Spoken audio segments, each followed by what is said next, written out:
So, I am not gonna lie. Hold on.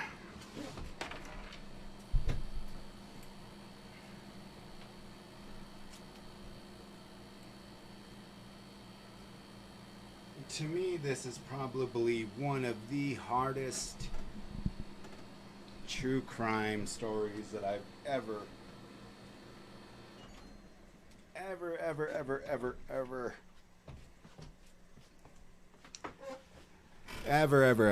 heard. And I think by the end of it, you guys will more than likely agree. So, without further ado, it's a pretty long one. And fucking evil. So, this is a story of Fidel Lopez, I believe it is. The following program contains distressing themes. Viewer discretion is advised.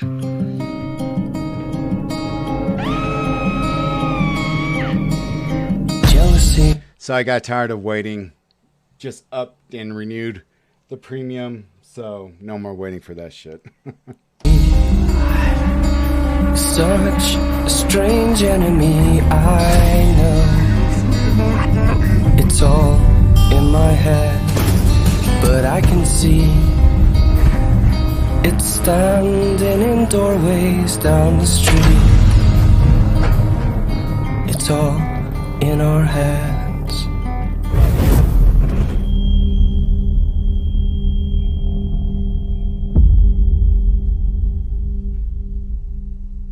Could you hurt the person you love the most? The same person that loves you more than anything. Is there anything they could do that would cause you to want to physically harm them? If you see me dip out a couple of times, it's because I've gone through this already like 5 times to try to while I was updating my premium. So I've heard it a few times, and I'm trying to get some shit organized for another video that I'm going to be doing later on. So my apologies if I dip for the first like 5-10 minutes, because then after that it's going to get my attention again. So I apologize in advance. Realistically, your answer is probably no, because, simply put, you love them with all your heart, and you trust them with the love you provide them with. A love that's often returned in mutual favor. A love that's unconditional and expressed through various acts of both mental and physical displays of affection. A love that evolves, escalates, and echoes through time without limits and without any constraints. No reasonably sane person would ever want to deliberately inflict pain on someone they truly love. But what happens when the person you think loves you the most does the most unthinkable thing? What happens when love rages violently at arm's length and true love becomes true horror? I'm Mr. Black, and this is one of the most brutal cases I've ever had to research. You know how this works. I don't hold back on the details, and I come down hard upon the heads of those who steal life in cold blood. I am not unbiased. In most cases, my sympathy is reserved only for the victims and their families. That will never change. There is no mercy for evil on my channel, and the evil that you're gonna learn about here is unspeakable. If you're uncertain about proceeding, run, because you won't get another warning. This is the disturbing truth about the monster in Fidel Lopez. On September 20th, 2015, police dispatch in Sunrise, Florida, received a call that would lead police officers to a crime scene so brutal and so depraved that it would no doubt leave a staining mark on the small city that sits about 30 miles north of Miami and just slightly west of Fort Lauderdale. Though hard to fully understand due to the hysterical tone of the caller, The following audio clip is the actual 911 call received on that early Sunday morning at 3:39 a.m. 911, what is your emergency? Hello? Fucking hurry up, man. My girlfriend's fucking in the bathroom. She gonna breathe for me. I mean, look at my girlfriend. She's gonna die, man. Come on. Okay. Come here, man. Please. I can barely understand what's going on. No, my God, she was fainting. And like, I don't know when she went to the bathroom or when I went there. It was full blood and everything. Like, I don't know, man. She's not breathing. I mean, like, she's gonna die, man. Come on, stop. That's all I have right now, man. Where's the address? I don't know. I just moved right here, man. I just moved right here. I don't know the address. Let's put the address on it so we can get her some mail. Daddy, come on, man. Please don't fucking close your eyes, Daddy. Come on. Okay. I need to do something with the address on it so we can get her some mail. Oh,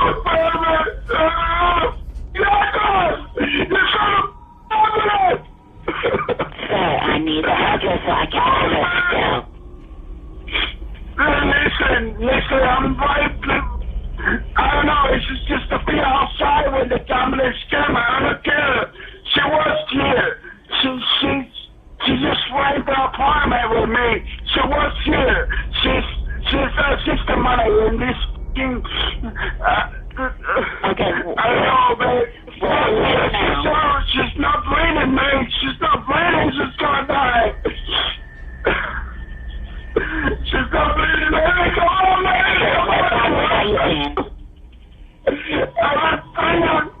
What apartment are you in? Sir, tell me what apartment are you in? Okay, come on, Robin. Please turn the phone right here. She's gonna die, man. Come on, she's gonna die. So I'm gonna send you some help, okay?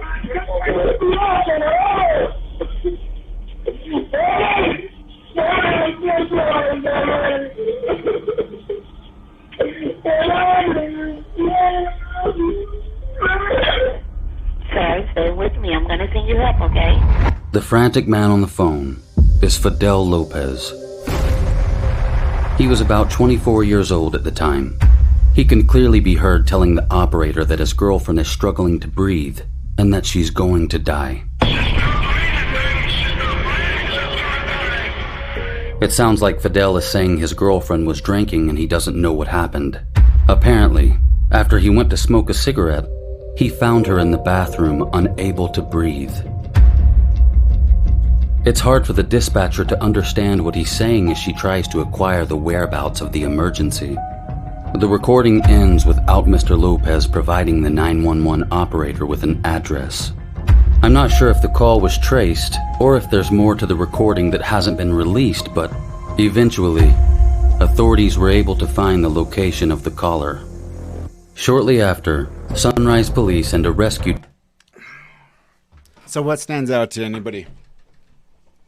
Doesn't take a criminologist, in their second year of school to really see. What is this? Townhomes. Townhouses. Those walls are thin as hell. Let's just say they added a little bit sound foam to it. Still thin as hell. As the story progresses, you're going to see for yourself or hear for yourself or lack thereof. Yeah. I could understand if it was a house. A home with a basement. I don't think very many homes in Florida have basements. But, yeah. The team arrived at 1630 Northwest 128th Terrace. When they entered the apartment, they found a very drunk Fidel Lopez calling out for help as he knelt next to the unmoving naked body of his girlfriend, Maria Nemeth. The crying man was trying to shake the unconscious woman awake to no avail. But an unconscious girlfriend was not the only thing in the residence that raised intense alarms and drew high red flags for the responding officers. For starters, Maria was lying in a large pool of blood. There were also significant quantities of blood at the bottom of the closet. Blood plastered the walls of the hallway too, and even the floor in the bathroom was covered in blood. As police looked closer, they found multiple pieces of what appeared to be bloody chunks of flesh inside the closet. It quickly became clear that something had gone very wrong that night within the walls of that apartment. But the true details would later reveal an act so barbaric that it resembled the horrific work of a cartel torture video. But there was no cartel, just two people that were supposed to be in love. Lopez's mother says she was with her son and Maria hours before it happened, and they were happy and in love. While thoroughly investigating the apartment, officers found several large holes in the walls. The closet door had been removed and was lying on the hallway floor. There was also a sliding glass door that had been smashed into pieces, and various other things around the apartment that clearly indicated a violent outburst had occurred. But Fidel Lopez couldn't explain anything that happened.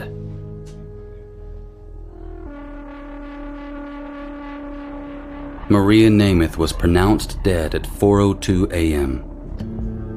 According to the medical examiner's report, she died from blood loss due to being eviscerated. The definition of eviscerated in this context is when you disembowel or remove the organs from someone's body. The cops had a lot of questions for Fidel Lopez, and he was quickly taken in for questioning. It was quite clear that they were treating him as a suspect and what they already believed was one of the most brutal murders in U.S. history. Maria Nemeth was 31 at the time of the incident and had been with Fidel Lopez for about a year. Fidel told police that he had met Maria at a nightclub while he was still living with the mother of his two young children. Maria had recently separated from her husband after 8 years of marriage and, according to Lopez, the two hit it off well. As the couple became exclusive and their relationship intensified, they decided to move in together. At the start, they lived with Fidel's family in Hollywood, Florida while they looked for a place of their own. They finally found an apartment in Sunrise where Maria was the leasing manager. The couple happily moved in. About a week later, Maria Nemeth was murdered in the most brutal and sadistic way imaginable.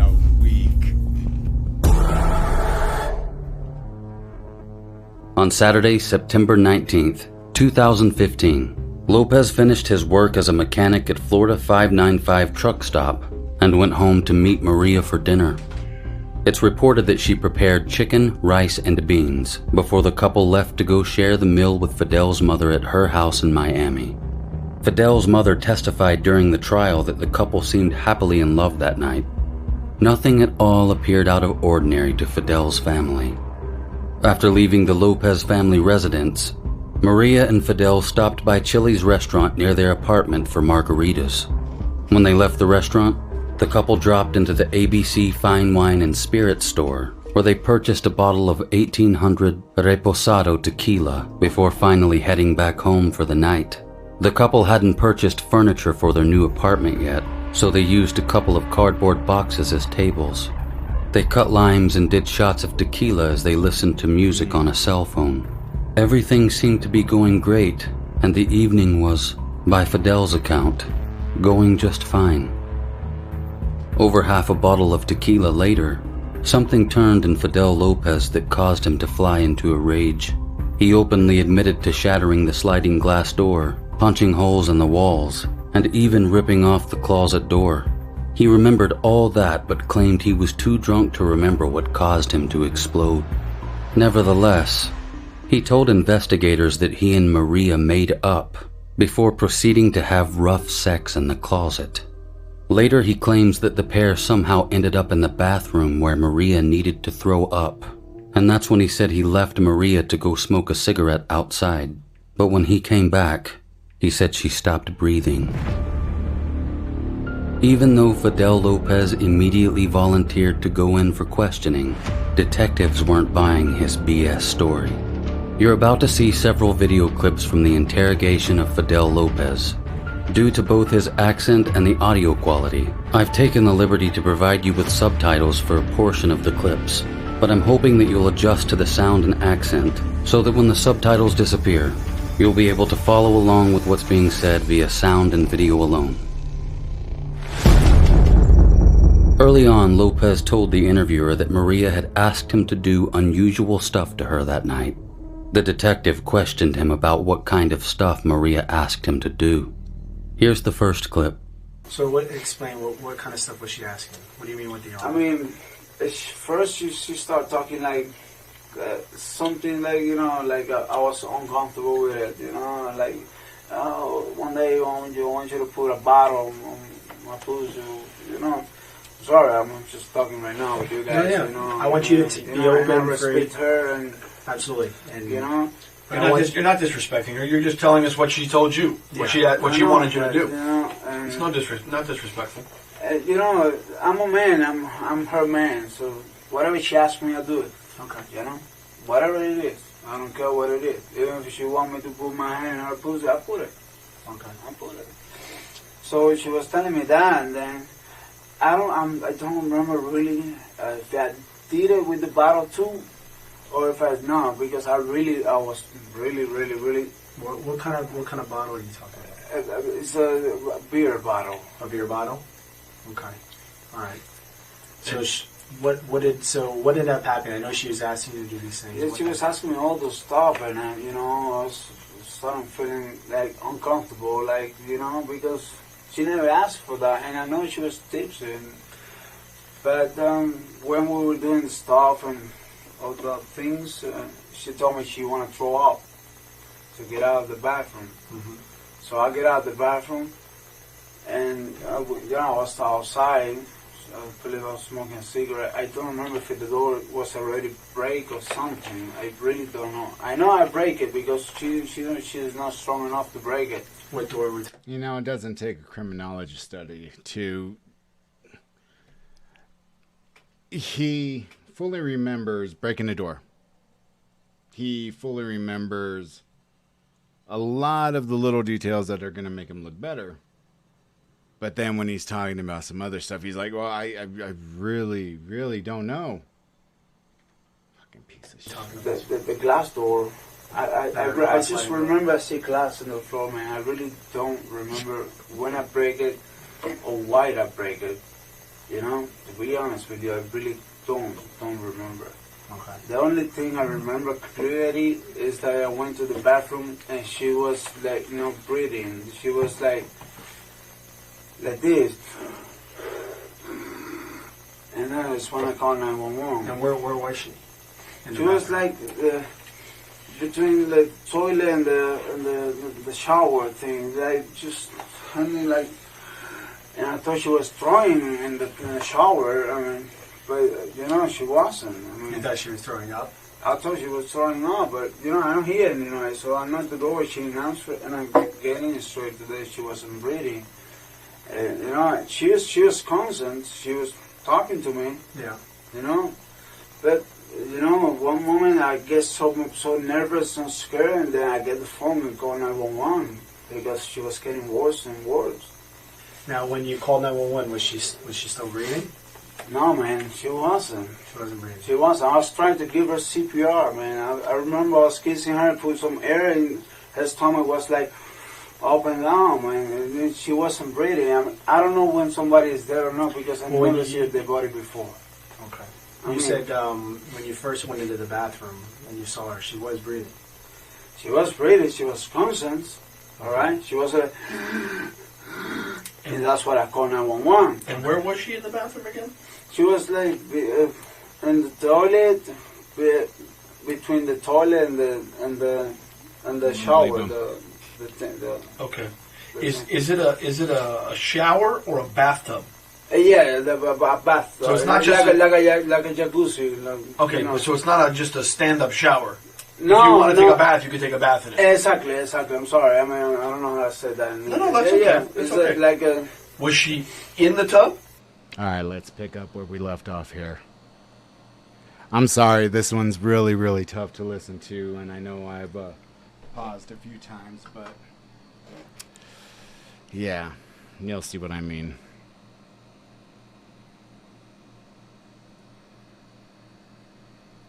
But I couldn't lift her up, man. I was strong, and I don't want her to hit her head or hit something or something, you know? Right, sure. You know?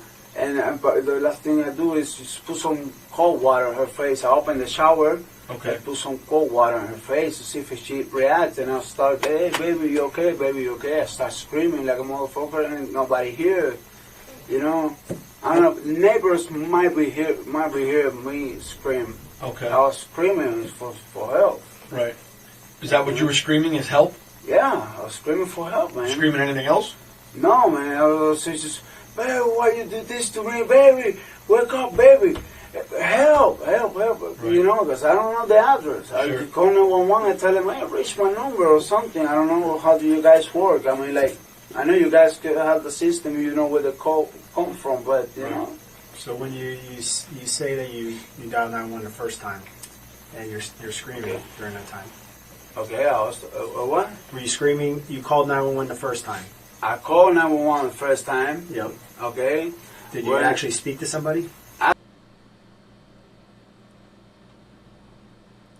You know, because I don't know the address. Sure. I call 911 and tell them, hey, reach my number or something. I don't know how do you guys work. I mean, like, I know you guys could have the system, you know where the call come from, but, you know. So when you say that you dialed 911 the first time, and you're screaming during that time. Okay, I was, what? Were you screaming? You called 911 the first time. I called 911 the first time. Yep. Okay. Did you actually speak to somebody? I speak to somebody. Okay. I spoke to somebody, but she was asking me, where are you? I just, you know, I was so nervous that I just took the phone. Maybe I was the one that threw the phone away and put it away. Then stop, baby, and scream at her because I was so nervous. I really don't have the patience to deal with the address that I don't know. I know my girl is dying right there, man. You know what it is? You know, and when I was gonna call for second time, that I find the phone, I went outside and I see the police and everything. Okay. You know, but that's what happened, man. What kind of sexual acts did you perform tonight? What did you guys do? What I can tell you, I didn't came. Okay. That's one thing I can tell you for sure. For sure, I didn't came. Okay. You know, I was strong. She was strong. She was telling me for me to do stuff that I never done before with nobody, especially with her. I want you to tell me what kind of things. Because you're saying she's asking you to do things. I want you to explain. She want me to put my arm in her pussy, and you know, stuff like that. Okay, and what type of things did you do? I know she's asking you. What did you actually do? Everything she told me to do, I do it. Okay. Which is what? What did she ask you to do? I put my arm in her pussy. I put my dick in her pussy. I believe I got the bottle. It was a small bottle. It was like a beer bottle or something like that. And she wanted me to put there too. You know, I just tried to make her happy, whatever. I understand. But she was constant. She was not. She wasn't like knocked out or something like that. I would never do that to my girl. Knock out. You know, that's not me, man. That's not me. But once when we were doing the thing with the arm, that was the last thing. She was telling me, I need to throw up. I don't feel good. Or something like that. Where did this take place? Huh? Where was this when that happened?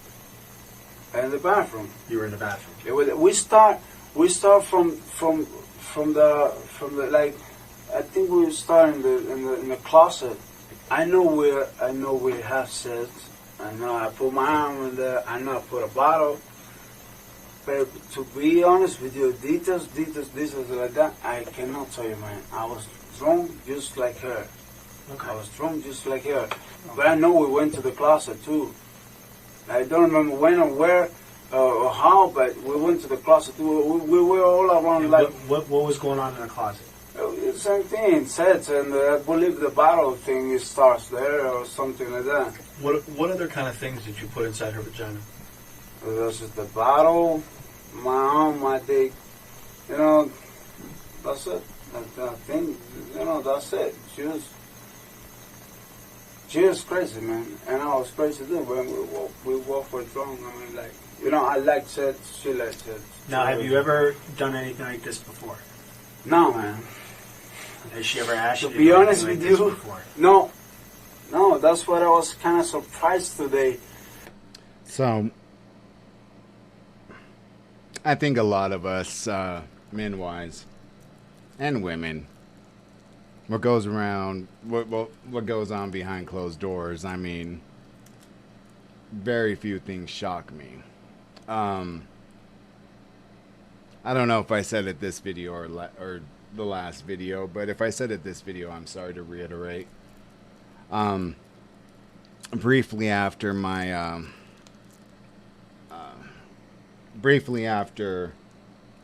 I retired from the music industry, I forgot that I had my resume up from Monster.com, and I had it there because I was looking for some music labels closer to Colorado, which even to this day are few and far between. And this was, I'm not going to date myself, but this was a long time ago. And saying Monster.com kind of goes hand in hand with that. But I had reconnected with an old flame that I really, really liked. And I knew why she didn't like me. It's because I used to be a fat ass.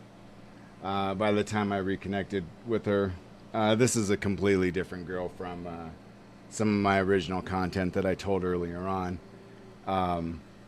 Supposedly she was all head over heels for me in high school. That didn't necessarily pan out. Lost touch with her for all these years. I ended up taking her to my prom. And, I always thought she liked me, but yeah, little did I know. I wasn't really adept at knowing when girls liked me, and yet my girlfriends would tell me, like, oh yeah, a lot of girls liked you. Well, why the f didn't you tell me? Anyways, I lost some weight. Wasn't at my skinniest point yet, but I lost some weight and thought, okay, yeah, now I have a shot. And so reconnected with her and everything, and things were going good. And this is something that I don't tell anybody, and I have some pictures to prove it. So one night we're driving, and it was about maybe 8 o'clock at night, 9 o'clock at night, let's just say. And I get a phone call, and usually at 9 o'clock at night, you're not expecting a phone call, and her and I were just partying, Wasn't quite drinking yet. We were going to go to my cousin's house, play some pool and everything. And I get a phone call, and it's through my surround sound system on my car. And at the time, I was driving a 35th anniversary edition SS Camaro, and I loved that car, T-top. The car was beautiful, black on black. I mean, it was like a mirror at night. And she was this petite little thing. Now, mind you, when we went to prom together, I was about 325. She is about maybe 5 foot, under 100 pounds. For those who didn't know better, would think like, look at this dude taking out some freaking little 5th grader or something. But no, she was a darling. She was, at that time, she was a 10. And so we're in the car, get this call from this low voice. He's like, yeah, I'm looking for Cisco. And I'm like, yeah, this is Francisco. He's like, yeah, I ran across your resume, and he said, I see here that you have some experience in the entertainment industry. I'm like, yeah, I've worked, in the music industry for some time now. I'm taking a little bit of a break. I have plenty of avenues to get back into it, which I later did. But yeah, I forgot that I had posted it. I had it posted on Monster.com and a few other places. So I if you could tell me a little bit more about the job, I could tell you whether or not I'd be interested. He's like, yeah, this is a nightclub. We're looking for a director. There'll be 3 other individuals that you would be responsible for supervising.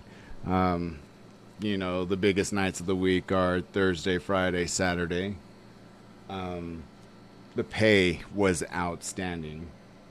I mean, not quite, what I was making in the music industry, but it was pretty damn good for about maybe 40 hours. No, 60 hours. So I'm like, okay. I'm like, yeah, I'm definitely interested in meeting up with you. And the whole time she's sitting right next to me, just kind of curious, like, well, what is it? What is it? I'm like, so he's like, yeah, how does Wednesday at 6 p.m. sound for an interview? And I'm like, oh, it's really unorthodox. Usually you're going to have, your interviews, in the morning or something. I'm like, yeah, that'll work. He's like, if you could do me a favor, come dressed up in a suit and tie. I'm like, well, what else would I come dress up in? I'm like, okay, yeah, that'll be fine. And I'm like, okay, is there anything else? He's like, yeah, let me ask you. Are you against nudity? I look at her and she's like kind of mouth agape, and I'm like, depends. I'm like, what are we talking about? Men or women? He's like, women? I'm like, absolutely not. Mind you, been in the music industry since I was 20 years old. Took a little bit of a break around 23. Did a year where I stood away from music for a little bit. Popped back in when I was 24, and then finished off the rest of my years till I hit executive. And I said, am I under the impression that this is a gentleman's club? He's like, the number 1 gentleman's club in Colorado. He's like, we're the most high end. And at the time, this was very, very high end, very posh.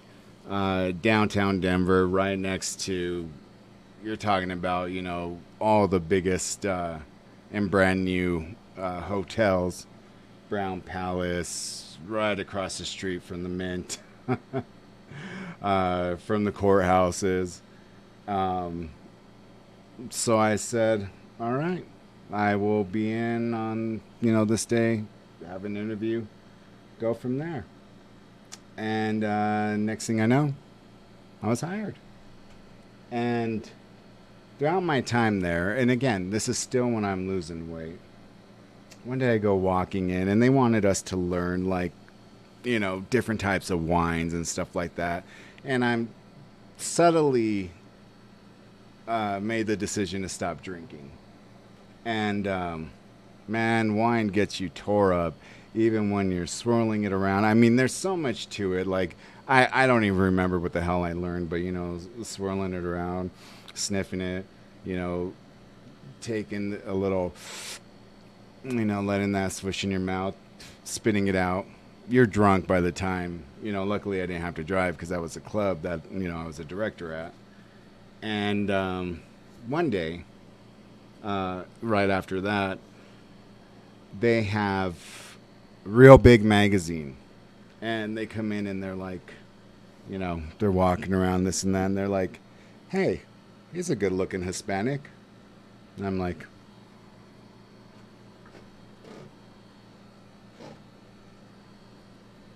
me? They're like, yeah. How would you like to be in an international magazine? No nudity, of course. No guy nudity. All women nudity. So they did 3 scenarios. A girl giving a lap dance. The other one was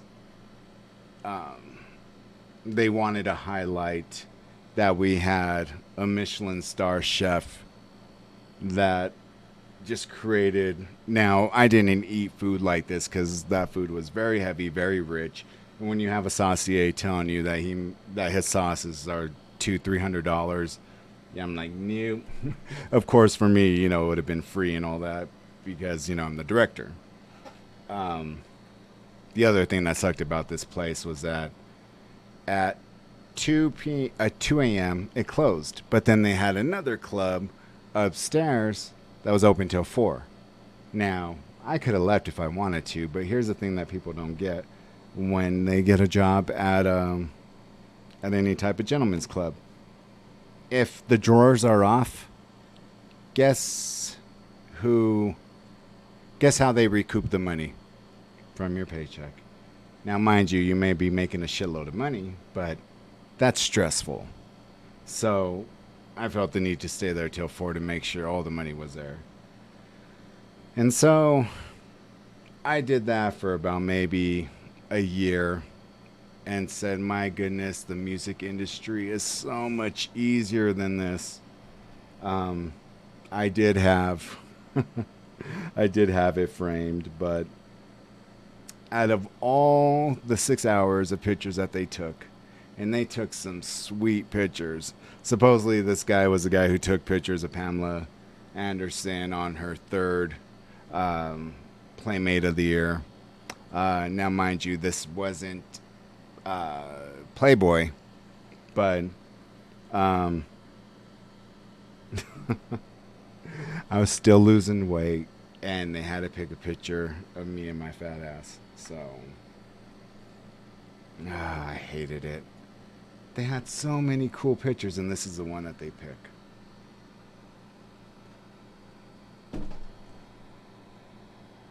I don't know how else to do it, but you could see.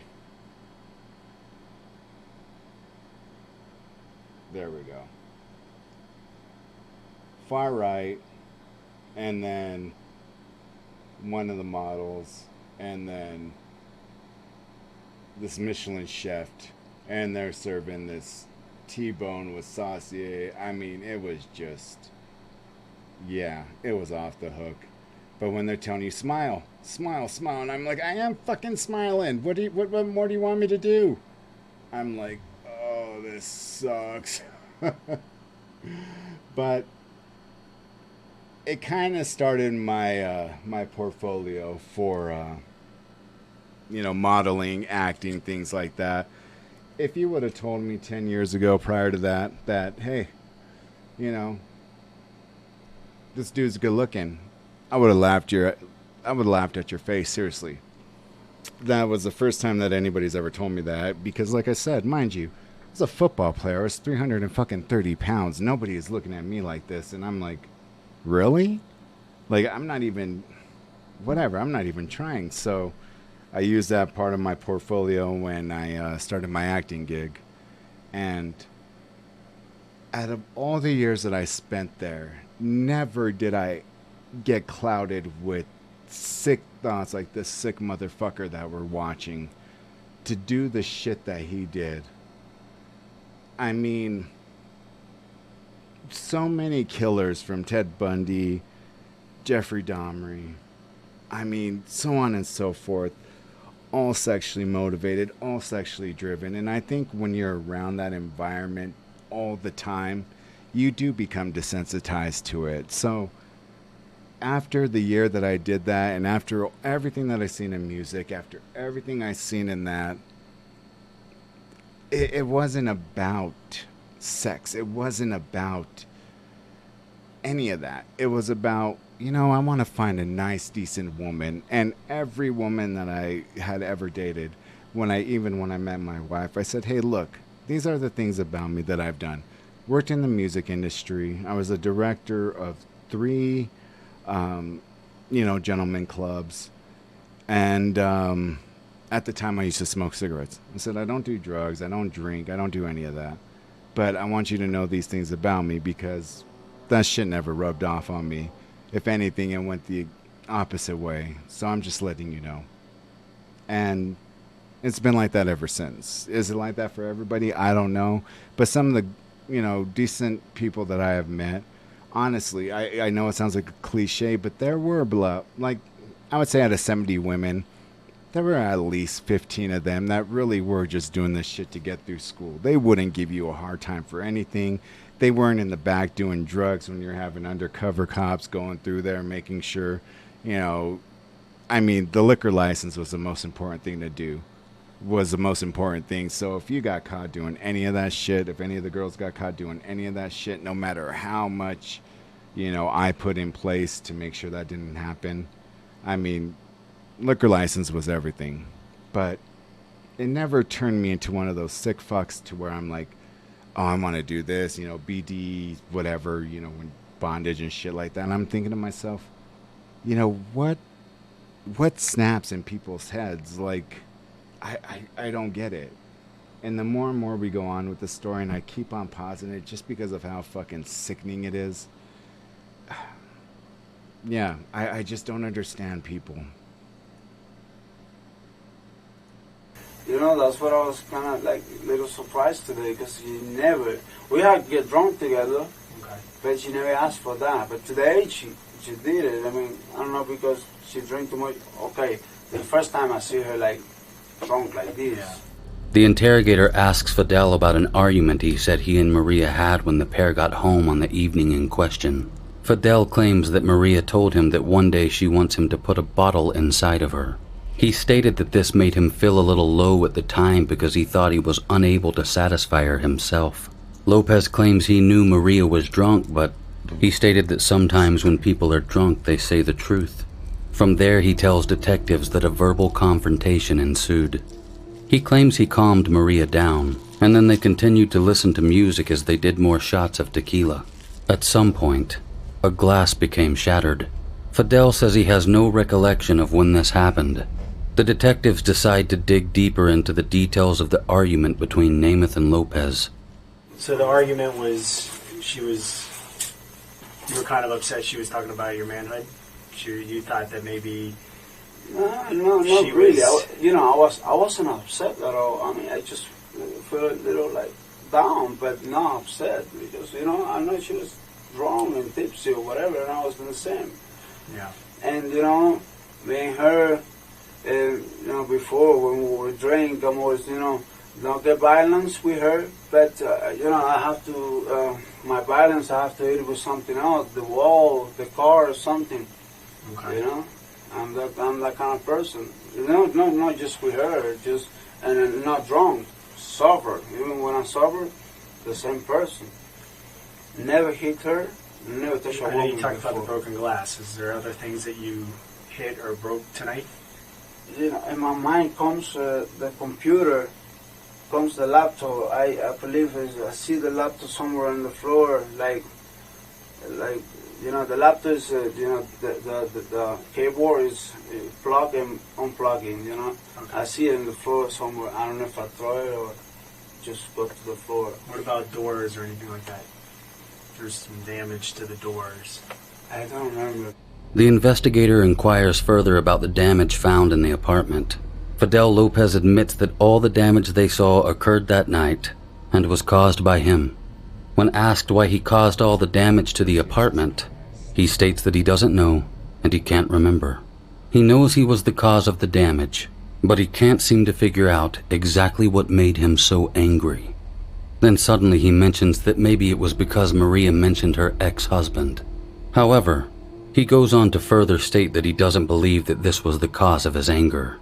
When Lopez is asked exactly when he thinks Maria passed away, he states that Maria told him to get out of the bathroom because she wanted to throw up, but at that time, he believed she was okay. He then says when he returned to the bathroom, Maria was seriously struggling to breathe, and he thought she might have been having a heart attack. He says Maria had been in a similar state before, presumably under the influence of alcohol, but that time, he put her into bed until she calmed down. What a gent. One of the investigators asks why the water was running in the bathroom when officers arrived at the residence. Lopez claims he doesn't know, but maybe he turned it on. He also claims that he used the shower to splash some water on Maria's face because she wasn't responding. Now remember, the apartment had been badly damaged. There was blood everywhere. There were chunks of flesh all over the apartment. Maria wasn't breathing, and she was covered in blood. The water is running in the bathroom sink. Yet our knight in shining armor decided to attempt to resuscitate his incapacitated girlfriend with a little water from the shower. It's strange how Lopez can remember everything that he thinks makes him look like a hero, but he can't explain most of the horror that occurred within the walls of the apartment that his girlfriend just died in. Did you try to put her into the tub?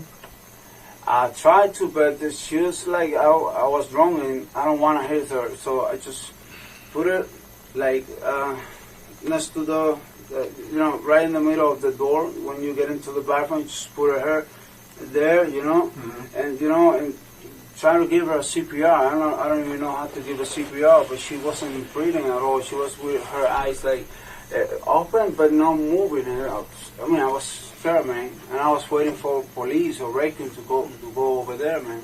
So he wanted to put her in the bathtub, but claims he was drunk and he didn't want to hurt her. He also claims that he attempted to give her CPR even though he doesn't know how to administer it. Fidel remembers an awful lot for someone who can barely remember a thing. But don't forget, he was scared. How long ago the glass was broke? When did that happen?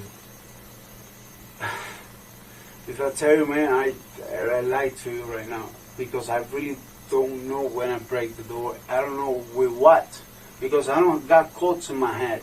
Okay. Normally when you break a glass, you cut at least a little bit in your hands. Yeah. I don't know if I did it with something or use something. I know I don't use her. That's for sure. You don't let her? I don't use her to break the glass, man. It's amazing that, when I've been there before, just fucking drunk. With me, like, when I threw up, don't touch me, don't move me, I am out of it.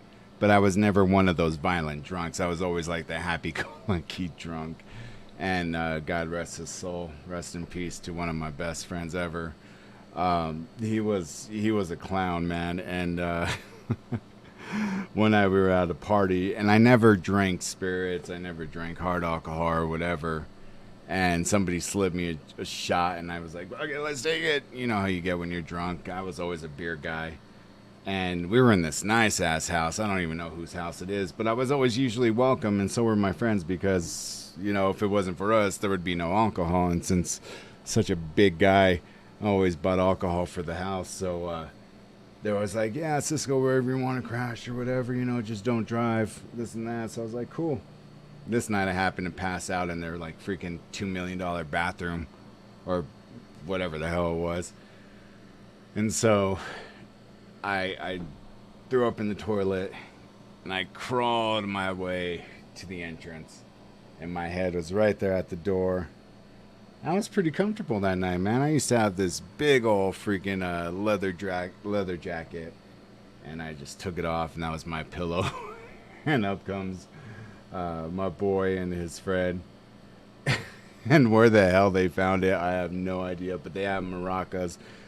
And they're like, Beaner, wake up.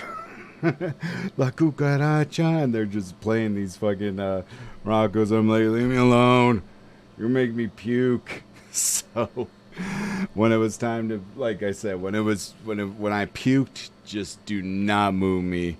And by the grace of God, somehow I locked that door, and I could just still hear them outside. And they ended up throwing up that night too. And the only reason why I'm making light of it, because of this fucking idiot right here, is just to try to bring a little bit of some positivity in this, because the more and more the story goes on, the less and less it makes sense. And when everybody handles their alcohol differently, but it seems like everything he remembers that has some positivity for him. Oh yeah, I know for sure that happened, but I don't know about that. And he's just full of shit. Piece of shit. Yeah. I have choice words for his punk ass, but, I just kind of wanted to liven up that part for things that I had went through when I was, still in high school. Wow. I never hit no woman, none in my life, man. Again, Fidel recalls the damage that he caused that night, and he can confirm that he didn't use Maria to cause that damage. But he can't remember all the important details to help the officers paint a clear image of what happened to his dead girlfriend. But they have nothing to worry about because Fidel Lopez would never, and has never, hit a woman in his entire life. He goes on to claim Maria never hit him either, but only that she did. But she definitely never did, except for 3 times. But also never. Just take a look at the clip. During your argument or into when you were upset tonight, do you remember punching her, fighting with her, or anything like that? No, man. Okay. Have you ever punched her, hit her, or struck her in the past? No. Nothing physical? Nothing. We just arguing, that's it. Okay. That's it. What about, has she ever been physical towards you? No. Has she struck you, punched you? Anything tonight? She's not like that. She's not like Nothing tonight? Well, not tonight. One day she just hit me in my face 3 times. Because I told her. She said, I'm going to slap your face. And I do it. And she was wrong also. And she did it 3 times, hard as fuck. But when was that? Oh, we were living Hollywood Bridge. Okay. Roosevelt Street. What did you do when she slapped you? Nothing. It just stay, okay, tomorrow I'm going to remind you of this. Were you drunk too at that time? No. I was sober also.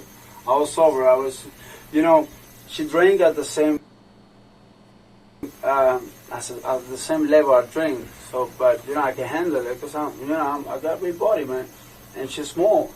She get drunk faster than me. Right. Way faster. But never. She never touched me, never touched her. Yeah. And, I don't, Never. I'm a man. I don't hit no woman. Okay. One of the investigators asks Lopez if the damage in the apartment occurred before or after he and Maria had become intimate that night. Fidel confirms that everything happened before. He states that after the couple argued and Lopez wrecked the place, he and Maria made up and began to have make-up sex. He goes on to explain that he put a beer bottle inside of Maria at her request. Next, he claims Maria told him to insert his arm into her. Not his hand, his arm. He claims that he did whatever she asked him to do because he probably felt bad because of the argument and all the damage to the apartment he caused. And it's from there that the interrogation of Fidel Lopez really starts to darken as more horrific details about the night Maria Nemeth died begin to surface. How did you put the beer bottle in? Put it in. I mean, but how? Did you, the part that you drink out of, you put that in, or you put the bottom in? I mean, what did you put in? I really don't remember, man. I mean, I just put the bottle. I know I used the bottle. Do you remember taking the beer bottle out? Yeah, man. Of course. I ain't gonna leave it there, man. I took him out. Did you put the whole beer bottle in? Yeah. The whole bottle? She was asking for it, man. I did it. Okay. I did it. All right. And then beer bottle. Then what's next? I think I used my dick between the beer bottle. I didn't care him at all because there was blood. Once with the beer bottle, it was blood, man. I mean, I hate blood. So the beer bottle caused her to bleed? I think so. Did the beer bottle break? No. Not that I know. It didn't break at all? Not that I know. Do you remember, was there any sharp, if a piece of it broke, it's a glass bottle? Yeah, it's a glass bottle. I'm asking, is it? Yeah, you're asking me. So if it wasn't cracked, it shouldn't be sharp, right? Shouldn't be what? Shouldn't be sharp, like it will cut you. If it's not broken, it shouldn't be sharp. It shouldn't be cold. Right. But remember, man, we're talking about a bottle like this big. Right. So as soon as you took the bottle out, she started bleeding? Yeah, I think so. That was blood. I know it was blood. And where was this at when this was happening? That was in the closet, trying to move to the bathroom, man. I really, it was crazy, man. Everything was crazy. Everything was like just together. The brake, the door, everything was she standing up? One moment, man. Right. I was drunk too, man. Was she standing up? Was she up and walking? No, she was like four-point position. Like on her hands and knees? Yeah. Like if you were going to have sex with her doggy style from behind? Exactly. And I don't know if we did it from behind. I really don't remember. I think so, too. So, how did she get from the closet to the bathroom? Walking. Oh, so she did walk. Yeah, she did walk. She was drunk, but earlier he said but that she was in bleeding 4-point. from the she started bleeding in the closet. I don't know if she started bleeding in the closet or not. I see blood. I didn't realize, but when I see my hand, there was blood. And then in the bathroom, I know there's blood coming from her pussy. Okay. You know, and I tell her, she said, it doesn't matter, it don't hurt, Okay, baby, what do you want me to do? Put your arm on me. Okay, baby, sure, yeah. But she was like, you know, when I stopped putting the arm, and then like 5 minutes after that, she told me, I'm gonna get out of the bathroom, I need to throw up. Okay. So when you were in the bathroom, in the closet, correct me if I'm wrong, is when you put the beer bottle in her. Yeah, in the closet, I think so. Yeah, in the closet. Okay, and she was in what position? She was in like a doggy style position. And you were behind her? Yeah, I was behind her. Okay, and you put the beer bottle inside I put the beer bottle inside. Now, was it a situation where you just put it in, or were you moving in and out? I'm moving in and out. Okay, and that's when she started bleeding? Yeah, I think so. I see blood in my hand. Once we went to the bathroom, I didn't realize it was blood, you know? When she went to the bathroom, and I went there. How many times does this fucker have to contradict himself? Because first he's like, oh, I see blood, I hate blood, I can't stand blood. But then he's like, oh, I think I've seen blood.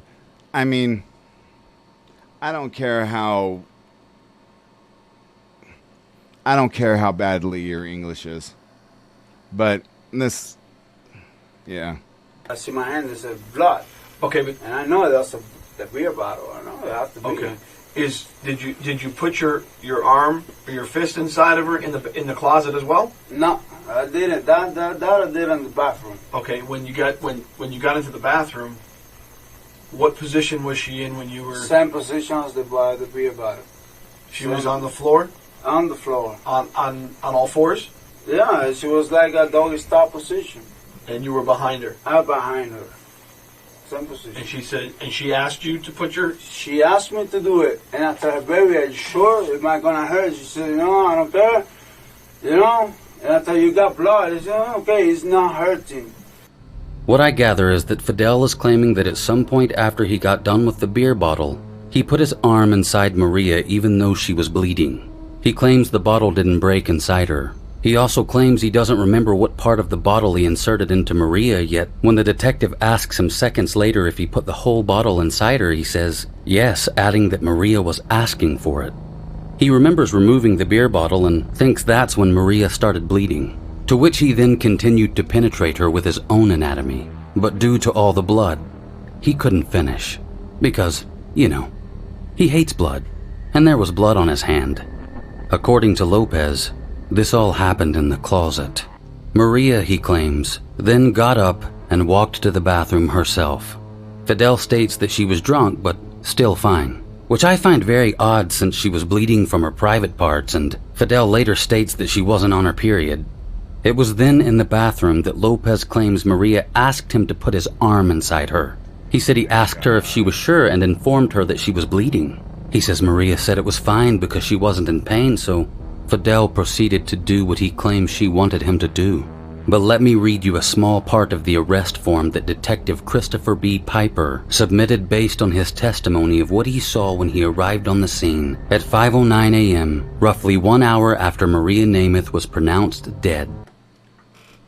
Viewer discretion is advised, so please, continue at this morning. I observed the descendant lying on her back, naked on the bathroom floor inside the doorway. Her head was facing out into the hallway. There was blood observed on the bathroom floor, on the walls in the hallway, and on the doors. There was a large amount of blood observed on the floor inside the closet. There were also what appeared to be chunks of bloody tissue on the floor inside the closet. End of quote. Chunks of bloody tissue in the closet? What in under God did poor Maria Nemeth go through in that closet? This doesn't seem like the work of a beer bottle. This sounds like the work of an absolute rabid and sadistic animal. There's no way that Maria was damaged by an unbroken beer bottle so badly that chunks of flesh were literally ripped out of her.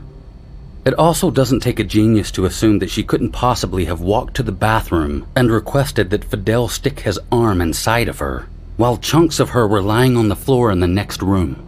And there's absolutely no way she didn't feel any pain. The mess that the cops discovered on the scene was reportedly so bad that they thought they'd stumbled upon a home abortion gone wrong. But Maria Nemeth was not pregnant. Detectives ask Fidel if he put anything else inside Maria. They then mention a couple of other items that they found lying on the floor of the apartment, and they inquire as to whether or not he used these items in the same manner as the beer bottle. He asks them to name these items, and one of the officers proceeds to list off the following: a flashlight, a coat hanger, and hair straighteners. Fidel Lopez comments saying he might have used some of the items on Maria, but he remembers for sure his arm and the beer bottle, but states again that she wasn't bleeding before he used his arm on her. But didn't he say he thought she started bleeding in the closet after he used the beer bottle? And didn't they end up in the bathroom after that where she asked him to put his arm inside her? Something's not adding up. He continues to tell police that he's being totally honest with them, but he just can't remember why Maria was injured to the point of brutal, sadistic death. At this point, he's sticking to his story that whatever he did to Maria, he did only because she asked him to. Again, it's odd how he's easily able to remember that, but not what killed his girlfriend. After detectives take a break, they return to the interrogation room and notice that Fidel Lopez has drawn an engine on notebook paper while alone in the room. Imagine you're being questioned after possibly drunkenly killing your girlfriend during sex 1 week after moving in with her. You got that image in your head? Okay, good, sorry. But would you be in any condition to doodle? Wouldn't you be an absolute emotional wreck? Of course you would, so would I. Any decent-minded person would be. But we have yet to see a single tear from Fidel Lopez. Not one. But after speaking to the medical examiner, detectives let Mr. Lopez know that it's time for him to come clean.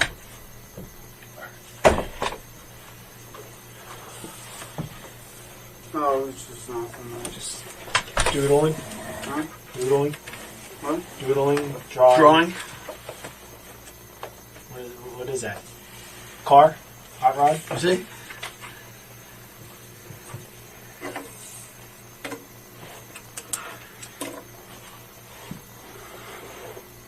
Okay. What is that? I'm just curious. It looks like a Caterpillar engine. Caterpillar engine? Okay. We got a little bit of a problem. Okay. Yes. All right. I just got off the phone with our crime scene, and the medical examiner's there. Okay, the doctor, and there's the injury to her is severe. Severe injuries. Severe injuries. Body. Yes. Multiple injuries inside there. Tissue ripped out. What is that? Tissue inside. All the insides out on the floor. What else? That's the cause of the death? Yeah. Wow. You think? You know the amount of blood that's in there? Her insides were ripped out. What happened, man? Just listen to that. You know the amount of blood that's in there? Her insides were ripped out. What happened, man? What happened? Fidel, this is not a case of just rough sex. Yeah. Okay? This is not a case of rough sex. There's blood everywhere. Everywhere. Listen, just tell us. I know. Really? No, I'm just doing whatever she was telling me to do. She wasn't telling you to do that. Because listen, Fidel, the amount of pain that she would have been in would have been unbearable. Okay? The doctor just looked inside of her, and the amount of pain that she would have had, she would have been able to withstand it. I don't kill her, man. I don't. We're not saying you intended to. No one's saying you intended to do it. No one's saying you wanted to. I hear your remorse. Listen, I heard the remorse in your voice when you're trying to get help, and I understand that you care for her and this is someone that you love. Yeah. But however, there's injuries inside of her that need to be explained. She was telling me what I was doing. told me, do this, do it, man. She was telling me. I She understand, was but that's, telling me. listen, you as a human being, you as someone that loves this girl, would not be doing that to her, even if she was asking you. We both were wrong, man. I don't care. I don't care. That doesn't make a difference in this situation. Okay? There's serious injury to her.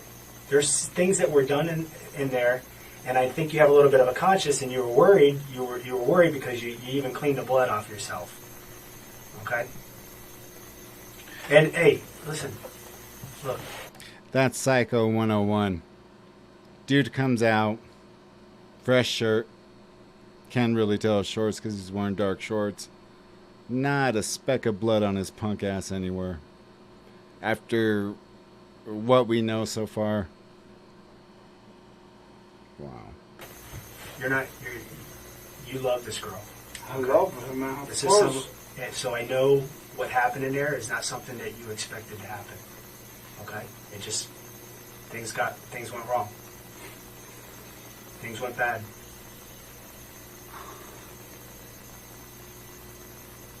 But it's important for you to be honest about it and tell us the truth. Man, because you I know you're saying that you put your arm inside of her. I know you're saying that you put bottles inside of her and everything else. But there's more to it. There's more to this story. There's more to the story.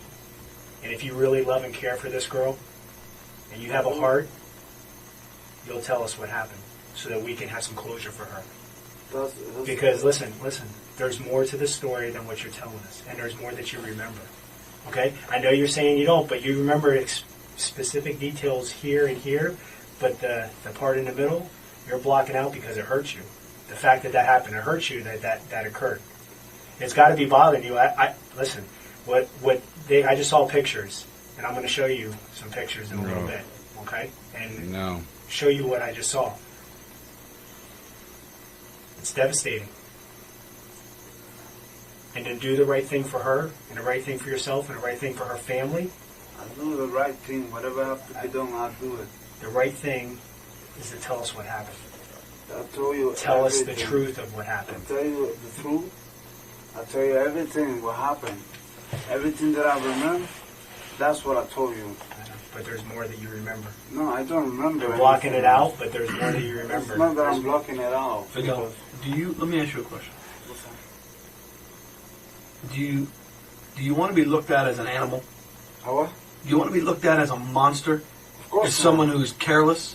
Of course not. Exactly, because I don't think you're that person. I'm not that person. Okay. I have 2 kids and I have my job. Okay, so listen. That's what we're saying. I don't think you're a monster either. I don't think you intended for any of this to happen. Of course not. Okay, but at some point, at some point you got upset and you became enraged. There's a point in that time when that happened. Something snapped. Something upset you. No, nothing, man. Nothing. Because the damage that you caused in that house was not in that condition prior to all this going on. All of a sudden now there's holes and everything is destroyed. She's got internal injuries that you're saying is just caused from a bottle, and that's not the truth. Those injuries... That's not the truth. There's more that was up inside of her. There's more that was done, and there's no way she could have dealt with that pain without either being unconscious or telling you to stop. She was talking to me. She was like... Well, maybe in your head you're thinking that, but... No. Well, I know she might have been talking at the beginning, but there's some point in time when she's not conscious because what was taken out of her is impossible for her. When she was not conscious, when I get into the bathroom, she was not breathing. She was like this. That's the point that she was unconscious. But when we're doing the stuff, she was talking to me. She was telling me, do it. Keep doing. Fidel, this is not rough sex, man. I told you that. This is a lot more than rough sex. I know. Okay, so if you know, explain to us. Tell us. I understand. Tell us. I did everything she told me to do. When I don't know. What else did you put inside of her besides of your bottle in your fist? What else? This and the bottle. What else? And then that thing that you said for the hair could be possible too. Could be possible. Flat iron? Yeah, the thing for the hair. What else?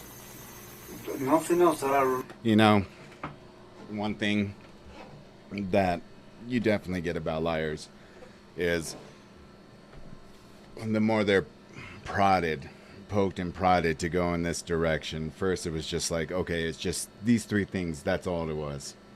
And then now, well, yeah, you know, the straight iron. Yeah, you know, that too. Remember. What did, in the closet, at some point, stuff that's inside of her came out? And stuff of her stomach was part of her body. Part of her body, tissue, is out inside the closet, on the ground. How can that be possible, man? You tell me. It's only possible by what was going on in there. I find it hard to believe that she got up and walked to the bathroom after what happened to her inside the closet. She walked to the bathroom. I mean, I'm surprised she didn't bleed out in the closet. She bleed? No, like bleed out, like not be able to breathe and pass away in the closet from the amount of blood that she lost. No, she was in the bathroom. She told me she wanted to throw up, and when I come back, did you drag her to the bathroom? No, she was normal. She was like. What do you mean normal? Like she could have been normal because her insides are on the floor. She was walking. Okay. Look, she was walking to the bathroom. When you put your hand inside of your fist, were you? I'm not trying to be funny when I do this. I'm asking. Were you doing this? Yeah. Okay. When you pulled your hand out, did you have anything in your hand? I don't know, blood, I guess. Anything else? Do you feel anything in your hand? No, but I remember, like, you know. Squishy? Anything? Just blood. I mean, full of blood. I mean, no. Oh, come on, man. I'm asking. No one's saying you intended for this to No, happen. of course not. Exactly. That's why we're out. We're trying to figure this out. We have to explain to the doctor, and we have to explain to other people that are looking at this what happened. Okay, we have to explain how she got into this condition. Part of her insides, from inside of her body, are on the floor in the closet. We're not saying you're a killer, okay? No, I'm not. Because you're not a murderer. You're not a killer. This is not you, okay? No, but you have to be honest of what happened in there so that we can put the pieces together. Everything I've been telling you is everything I know. But there's some things that you're leaving out. There's some things that you're leaving out because you're afraid. You're afraid that it's going to make you think that it's going to make you look bad. It's going to make other people look at you bad. But you know what's going to happen? If you're not honest and tell us what actually occurred in that house, and we're trying to put all this together, that shows that maybe, you know what, maybe he is a bad person. Maybe he is a cold-hearted killer. Maybe he doesn't love her. And I don't think that's you. That's not me, That's man. not you. I know you have care and concern for this girl. All right? Do you love this girl? Of course, babe. Okay. Would you do anything to hurt her? Of course not. Okay. But you did. Right? And I'm not leaving anything out of this, man. But Everything I have you understand that you hurt her. Right now, I understand. Everything you told me, But now. But you know you did because you saw the blood. Yeah, Blood is not normal. Blood from sex is not normal. That amount of blood is not normal. Okay? The injuries that were caused to her, she didn't do them to herself. Of course not. And there was no one else in the apartment. It was me. It was you. I know. Okay. I know that. So, explain to us how part of her insides, part of her inside of her body. Listen, why did you wash your hands? Why did you wash? Because I went outside to smoke a cigarette. Why? Yeah, but you cleaned up more than just the amount of blood that's in that apartment, all over the walls and on the floor. You had a lot more blood than just on your arm. You had a lot more blood than just on that right arm. Outside to smoke a cigarette with clean hands. I don't have soap in my hand. It's just put water and wash the hand. Where else was blood on your body? I don't know, just my hand. Maybe this one. But both hands? This one is the one I use. No, this one is the one I use. Your right arm? Yeah, this okay. one. But did you have blood on that arm? Maybe if I touch myself for you. What about your legs? The legs on the floor. Well, you had to have blood on your legs because there's blood all over the floor. There's blood on the floor. That's what I have. That's what I have blood on my legs. But you don't have really a lot of blood on your legs. Did you go into the shower and wash off? No. Because you said you put the shower on. To put water on her face because she wasn't breathing. It's when I called the police, the 911. What about a towel? Did you use a towel? No, I don't use no towel. To dry off? To wipe anything down? I don't think so. I don't know. No, it's important that you... I don't think so. Now that I remember, I don't use nothing. Man. I don't use no towels or something like that. So that After you called 911 the first time and the phone went down, you say you dropped the phone or you disconnected because they couldn't get the address, correct? Yeah. What did you do from that point to when the police got there? Try to wake him up. Try to give her CPR or something. She wasn't breathing. She wasn't breathing. Okay. Not breathing at all. Did she ever ask for help? No, her? No, she was a... Did she ever tell you to stop or that she was in pain Never. or hurting? Never. She was talking, you know, like, keep going, that's it. But she never told me, stop. I don't know. I don't even know how fucking shit from her body come out of there. Really don't know. I mean, like... Listen. You see that, right? Yeah. All the way here. If you put your whole arm inside her, you were up inside her stomach. Oh, my God. Correct? Why? No, I mean, I'm just saying, think realistic. Yeah, you're putting your whole arm inside her. Where's your no. hand at that point? It's not in her vagina anymore, right? I understand. It's up inside her stomach. Well, why she didn't tell me to stop or something? We don't know. And the stuff and the part of her body from her insides that's on the floor, it wouldn't just fall out of her. It would have to be pulled out of her. I didn't pull anything, man. Like...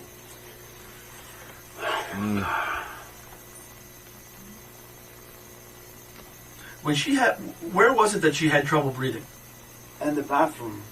So she was fine in the closet? Yeah, she was fine. She was okay. She was wrong, just like mine, just like me.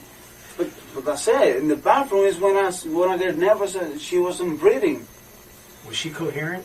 Huh? Was she like awake during that time? I mean, she was. You're saying drunk, but did she know what was going on? Of course. She was the one that told me put the bottle on me. I understand. She was the one that told me use your hand.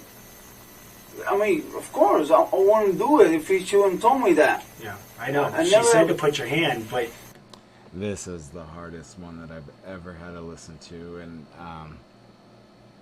like I said, viewer discretion is advised. I mean, I will keep on saying that throughout. We got about another half an hour to go. You put your arm. Listen, you know, when you put your arm in someone and go up inside their intestines, that's damaging. That's damaging. It's not sexual. That's torture. Is it possible that she passed out while you had your arm inside of her? No, she was awake. She was like having fun. Like, you know, like having fun. It's not like a scream of pain or something. Like just having fun. You know, like that's how come I say I don't. Oh.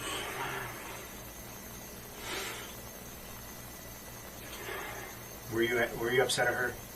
No, I was. Of course not. You were upset at something. You were mad. You were angry. Listen, like I explained to you. I mean, you're feeling no pain because you're punching holes in walls and doors and everything else and breaking glass. I don't remember when. I don't know that bad. I know I did it. Yeah. But I don't know why, and I don't remember how with what I break the door. I know maybe the holes with my hand. But like I explained to you earlier, I have that temperature. She knows. We live in all the places, and she knows I do the same thing. I understand. You know? I understand. But women, let me just tell you this right off the bat. It is not normal for a man to have anger issues so way the fuck out there that punching holes in walls, kicking holes in walls, damaging property. It's not normal. There's no excuses for that. If you have one of those diva type of men that they get upset and they drop their iPhone in a cup of pop, that's not normal. Alright? You may be in love with the guy because, I don't know, maybe he looks fine to you, or you're his ride or die or whatever, kind of bullshit like that. But let me just tell you, that shit's not normal. So, if you're starting to date someone, you're 2-3 weeks in, maybe even a month or two, and you're noticing little things like that, like, he throws a little temper tantrum by tossing his phone against, the room, punching holes in the wall, slamming doors, doing shit like that, cut it off. Because that's just going to escalate. I'm just being real with you. But then at that point, I think maybe the rage when you guys are having sex continued. I think it continued because you shoved your fist up into her stomach, inside her guts. You know why I think she was passed out when you had your fist inside of her? I'll explain to you why. Why?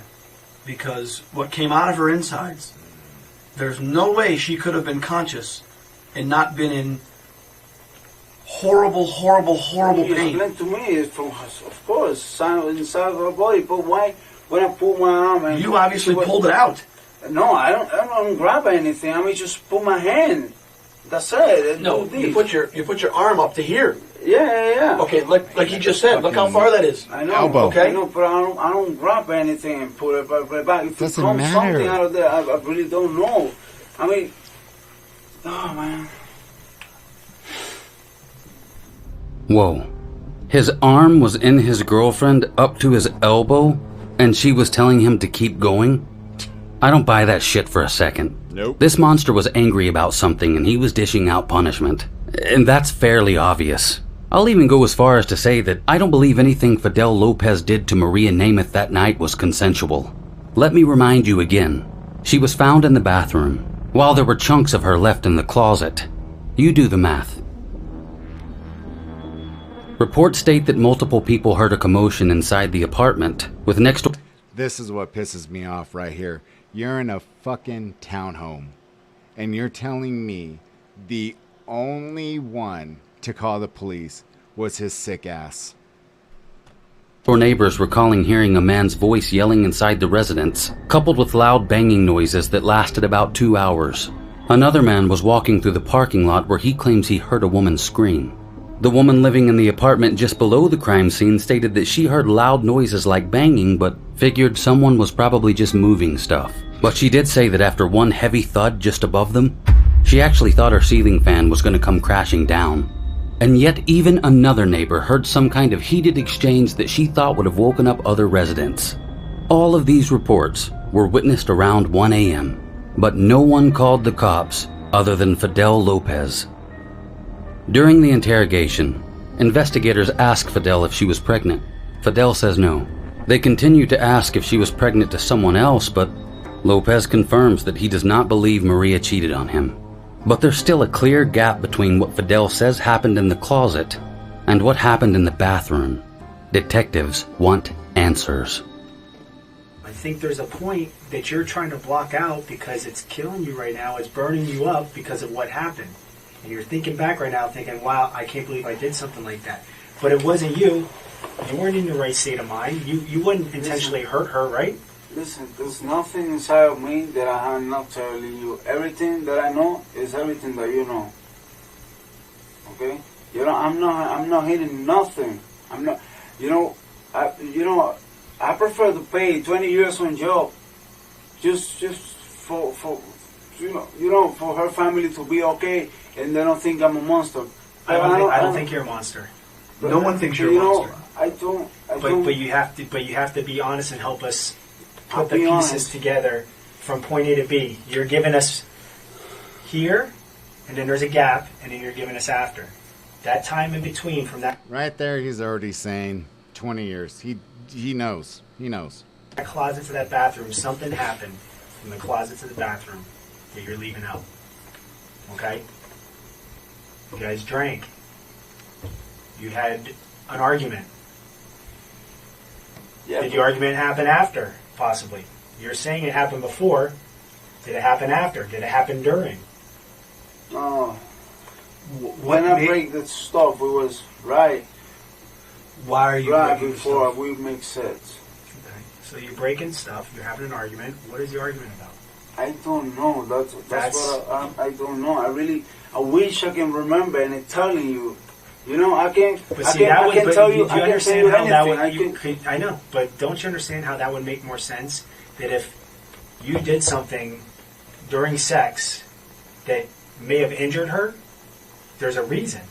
You know, there'd have to be a reason. You're not just going to do it for The no reason is that we for both no were drunk. for no reason. No. You're not going to hurt her for no reason. You're going to hurt her just because she's drunk? Cause No. Just because you're drunk? No. You said you've had sex with her when you're drunk before. Yeah. Both of you have been drunk before. But not like yesterday. Yesterday we were like really drunk. I understand that, okay? But you also said to us earlier that the kinkiest or the craziest thing you've done sexually was a 69. 69. Okay, so that's why we're saying something else happened here. This isn't rough sex. I've said that before. I understand that. Do you agree with that? I agree with that. That's you no do? rough Okay, sex. so then explain to us what it was. You know, what was it was it? to me, rough sex when I was drunk. And for her, the same thing. Because she don't scream with pain. She wasn't telling me to stop. You know, how can I explain? I mean, I don't leave nothing behind. I can tell you whatever. I can tell you, yeah, we have an argument about her edge, and that's it. But I'm not going to tell you that because I really don't know, man. You said that she never said stop. Was she unconscious?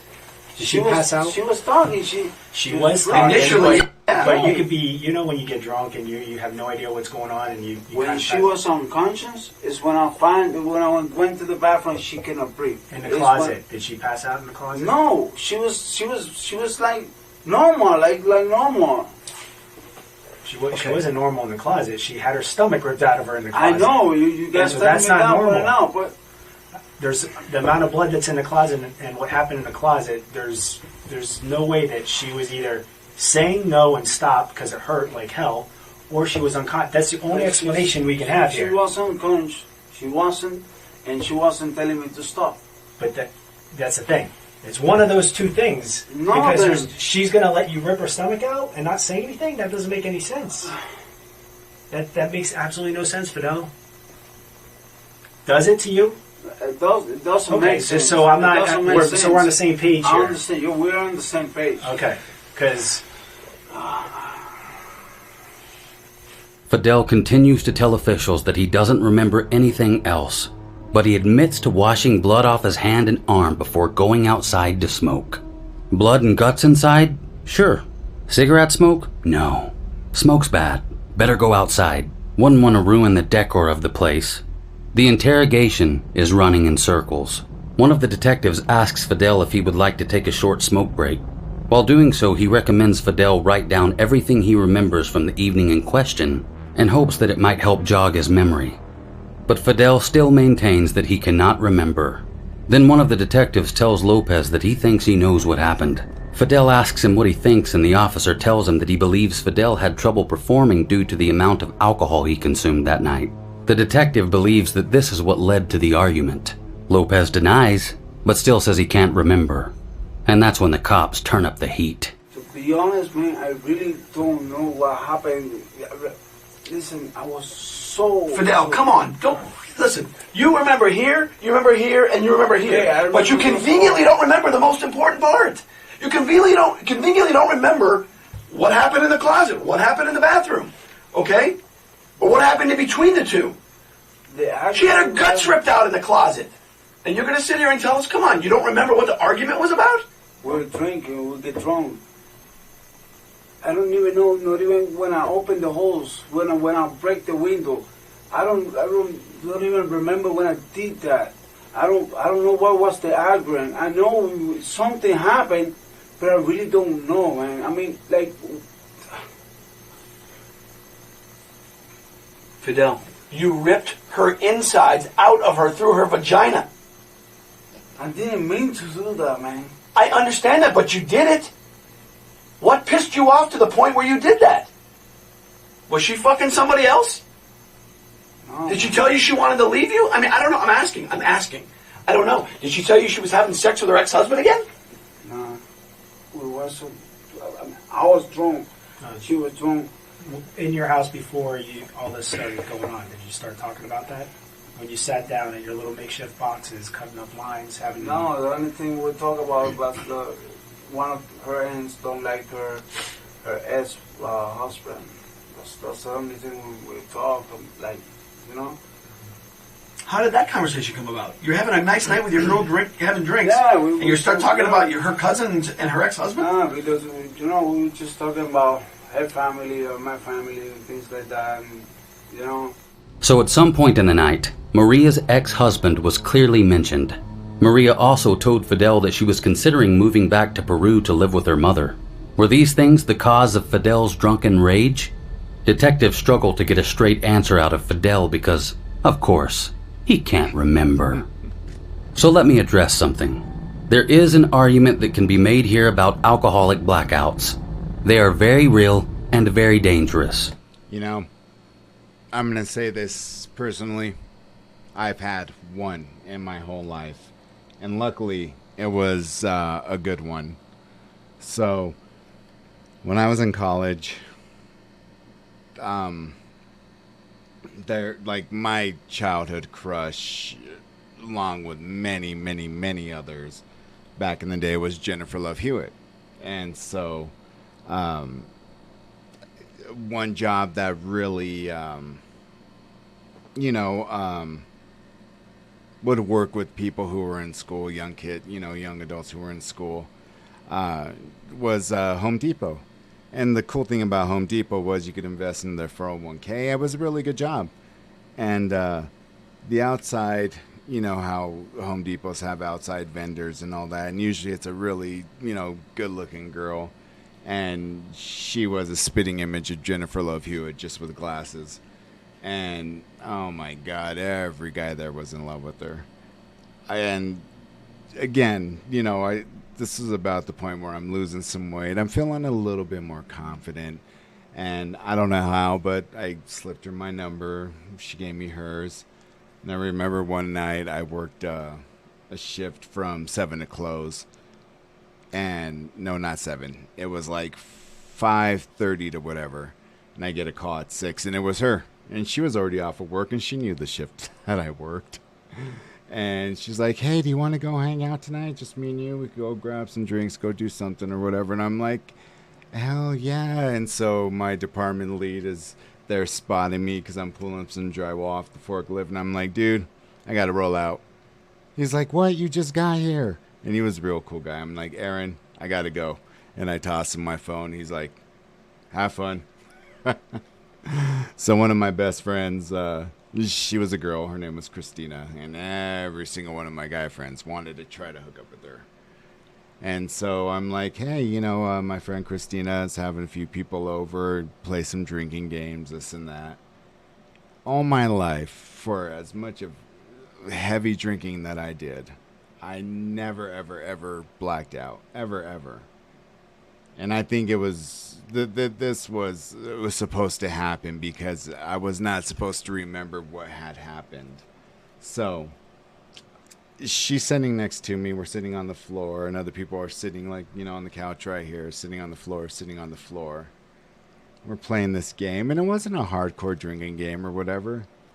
Next thing I knew, I don't know how much time had passed, but I woke up with her on top of me. And never had I blacked out before in my life. And she is just going to town kissing me. And I'm like,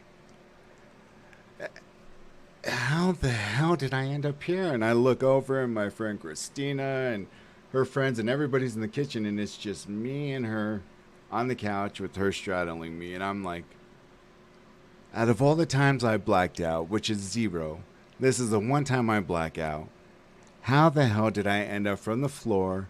Because the last thing I remember on the floor was kissing her, which I'm a little bitch when it comes to talking to women. I have to have liquid courage. And now that I don't drink, it takes every fiber of my being to just even flirt with a girl. But how I got from the floor, and, of course, we're fully clothed and everything and all that. But from what transpired from that point on in our relationship was just magical. And to this day, that was the only time I blacked out. I have no idea what I did. And it eludes me to this day. Now, mind you, that happened 15 years ago.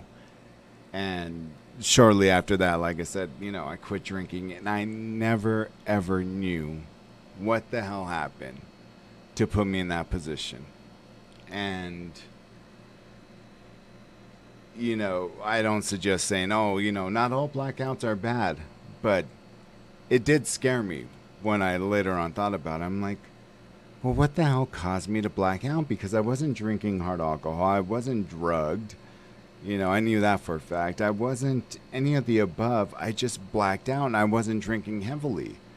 I was driving that night, and I used to drive I drove the sports car, and, that's might as well just be, lit up in neon signs when you're driving at night, because cops are just, out in pursuit for that type of car.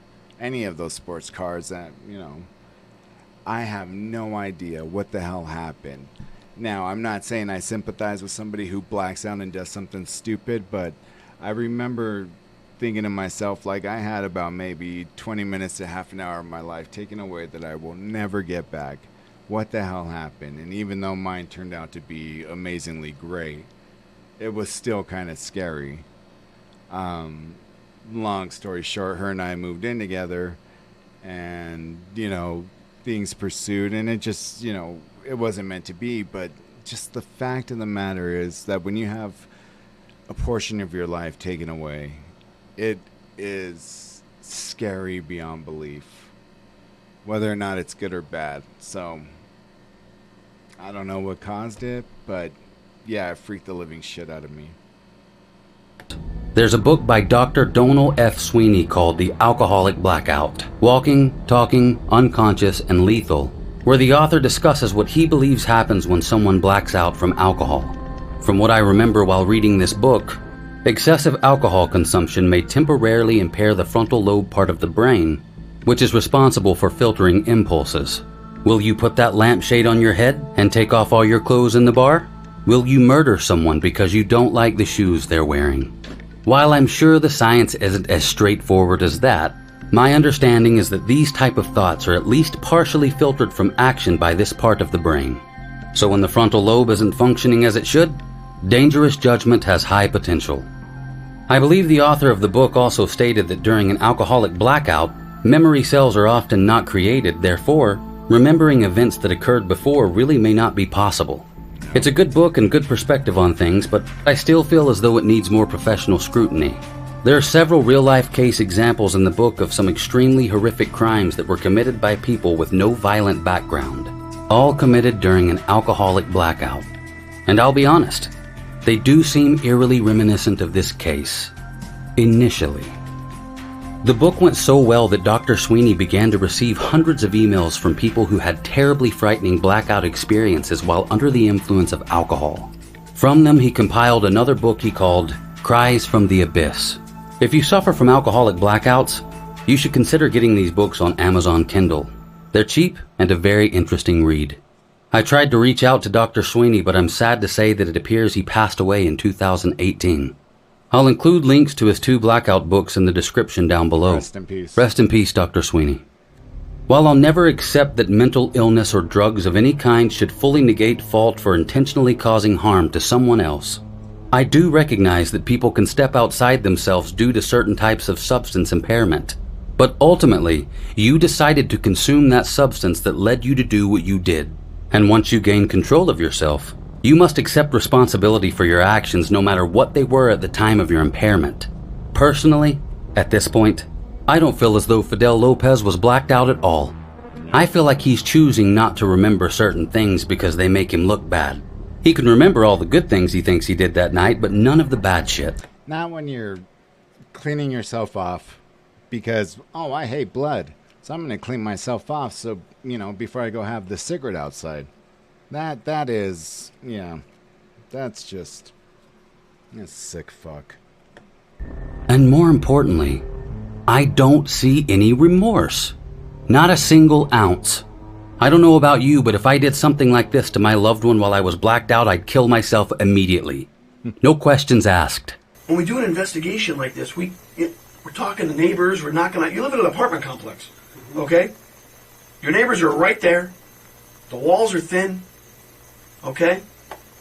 So they hear what sounds like construction going on in the apartment next door because you're breaking shit for hours.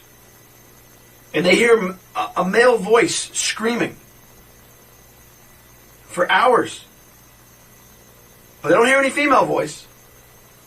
Because I was fine. For hours before 911 was called. Before 911 was called? Yes. Around 1 o'clock in the morning. 911 was called sometime around 3:30. Somewhere rough there. Saying what? I don't know what you were saying. I have no idea. I remember when I screamed, it was when I noticed she wasn't breathing. It's when I started screaming. Okay, but... Okay. That's where I screamed. But you didn't call 911 right away. Of course I did call 911. I called 911 when she wasn't breathing. I called 911 right away, desperate. You know?